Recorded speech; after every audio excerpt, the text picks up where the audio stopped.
रुकावटें आती है सफलता की राहों में, रुकावटें आती है सफलता की राहों में, यह कौन नहीं जानता, फिर भी वह मंजिल पा ही लेता है, फिर भी वह मंजिल पा ही लेता है जो हार नहीं मानता। नमस्ते दोस्तों, मैं बाबा मिथुन फिर से आपका भौकाल एक्सप्रेस में स्वागत करता हूं। बाबू 10th के मैथ का हम लोग कंटेंट चल रहे थे और पर डे मैं 10th का सीरीज लेकर आ रहा हूं। इंग्लिश का भी आएगा, घबराने का बात नहीं है, सारा का मैं दूंगा। दीपक सर आपका आर्ट्स साइंस दे ही रहे हैं। कल हमने 10 क्वेश्चन को डील किया था, छोटा बड़ा दोनों को मिलाकर सब्जेक्टिव का। आज फिर छोटा और बड़ा दोनों मिक्स में लाया हूं।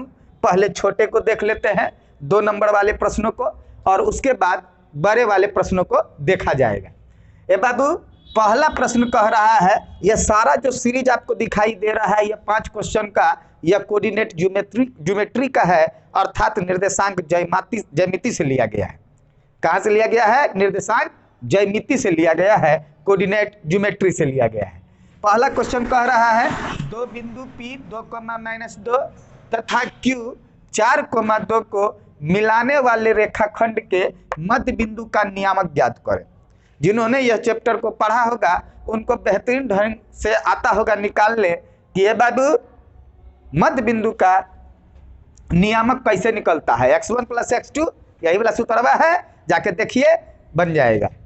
दूसरा क्वेश्चन कह रहा है, उस त्रिभुज का केंद्रक बताएं जिसके शीर्ष बिंदु क्रमशः, अब त्रिभुज है भैया, तो त्रिभुज में 3 गो तो शीर्ष बिंदु रहेगा ही, तीनों शीर्ष बिंदु का मान देले है, देख लीजिए। और कह रहा है केंद्रक का मान निकालें।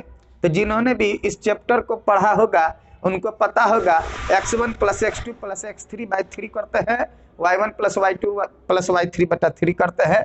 जाइए बनाइए, बन जाएगा। अगला तीसरा क्वेश्चन है, y का मान निकालें जिसमें p का मान इतना दिया हुआ है, अर्थात कोई एक रेखा है जिसमें एक बिंदु P है और दूसरा क्या है? Q है। ए बाबू, P का मान दिले है 2,-3 और Q का दिले है 10 और y, और दूरी सूत्र जब लगाते हैं तो दूरी का मात्रक इसका कितना निकल रहा है? 10 इकाई निकल रहा है। इस क्वेश्चन को बनाइए, बड़ा ही वीवीआई क्वेश्चन है, प्रत्येक साल इस क्वेश्चन को पूछा ही गया है। अगला है, y अक्ष पर वह बिंदु ज्ञात करे जो 4,0 तथा 6,0 से समदूरस्थ है। अर्थात ऐसे कोई एक बिंदु है और यहाँ पर आपका 4,0 है और यहाँ पर 6,0 है, तो इस बिंदु का y अक्ष पर मान निकालना है कि आखिर क्या इसका वैल्यू निकलेगा, अर्थात इस बिंदु का क्या वैल्यू निकलेगा, वह वैल्यू निकालना है। जरूरी नहीं है कि यहाँ y अक्ष मिले, हो सके प्रश्न में तो y अक्ष के जगह x अक्ष दे देगा। दोनों का तरीका बनाने का सेम ही है। जो बना रहे हैं या जो बनाए हैं तो फिर से बना लीजिए, आपका यह प्रश्न आने वाला है। 5वां कह रहा है, उस बिंदु का निर्देशांक ज्ञात करे जो बिंदुओं 3,4 तथा 9,7 को मिलाने वाली रेखाखंड को 1:2 में बांटता है। क्या प्रश्न बोला तो जरा सा देखते हैं। प्रश्न कह रहा है कि एक रेखा है जिसका एक या कोई बिंदु है, मान लेते हैं P, और यह कोई बिंदु Q है। दोनों का मान दिया हुआ है 3, 4 और 9, 7, और कहता है कि बाबू इस रेखा पर कोई एक बिंदु है जो दोनों रेखाखंड, मतलब रेखाखंड को 2 भाग में बांट रही है।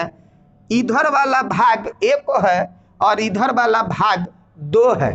तो जिसने भी इस चैप्टर को पढ़ा होगा उनको भली भांति पता होगा कि यह M1 है, यह M2 है, या बहुत सारे किताबों में यह M है और यह N है।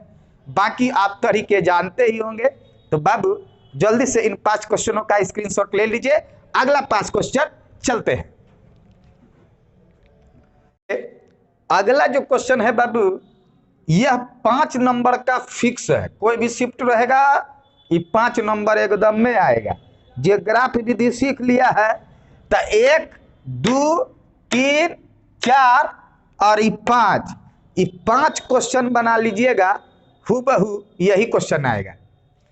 ग्राफ विधि से ग्राफ बनाइएगा, हल कीजिएगा, अल्फा बीटा का नाम, जो भी एक्स का वैल्यू मान निकलता है निकाल के बता दीजिएगा, कितना नंबर मिल जाएगा, 5 नंबर मिल जाएगा।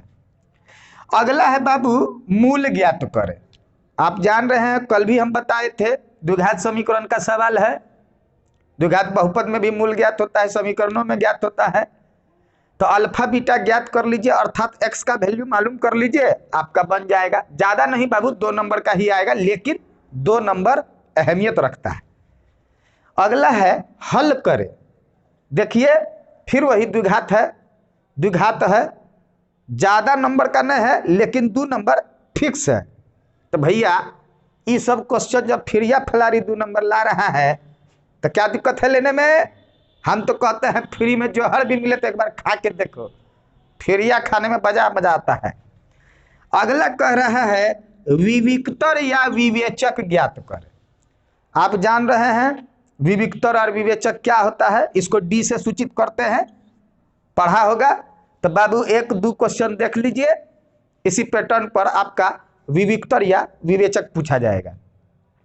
लास्ट भी विविक्तर का ही जिक्र कर रहा है कि 4x² - 5x + 3 = 0 का विविक्तर ज्ञात करे तथा मूलों की प्रकृति को बतावे, इसका नेचर बताना है। अब नेचर क्या है वो आपको पता ही होगा, अनेक हल होंगे, क्या हल होंगे, क्या होगा क्या नहीं होगा, ये आपको भली भांति पता है। और नहीं पता है तो कमेंट्स करें। और बाबू जिसको जो प्रश्न में दिक्कत हो रहा है, भवकाल एक्सप्रेस का टेलीग्राम भी है, टेलीग्राम चैनल, उस पर जाएं और अपने प्रॉब्लम को शेयर करें। हम लोग आपके प्रॉब्लम को दूर करने की कोशिश करेंगे। तो यह मेरा मैथ का दूसरा पार्ट था। यदि जो चैनल पे नए हैं और जिनको यह कंटेंट अच्छा लग रहा है तो कृपया चैनल को सब्सक्राइब करें, और जो चैनल पर पहले से जुड़े हैं लाइक करें, और बाबू अपने दोस्तों में शेयर जरूर करें। हो यदि इस प्रश्न से उनका भी भलाई हो जाए तो क्या जाता है, भलाई करनी चाहिए। तब तक के लिए शुभ रात्रि, जय हिंद, जय भारत।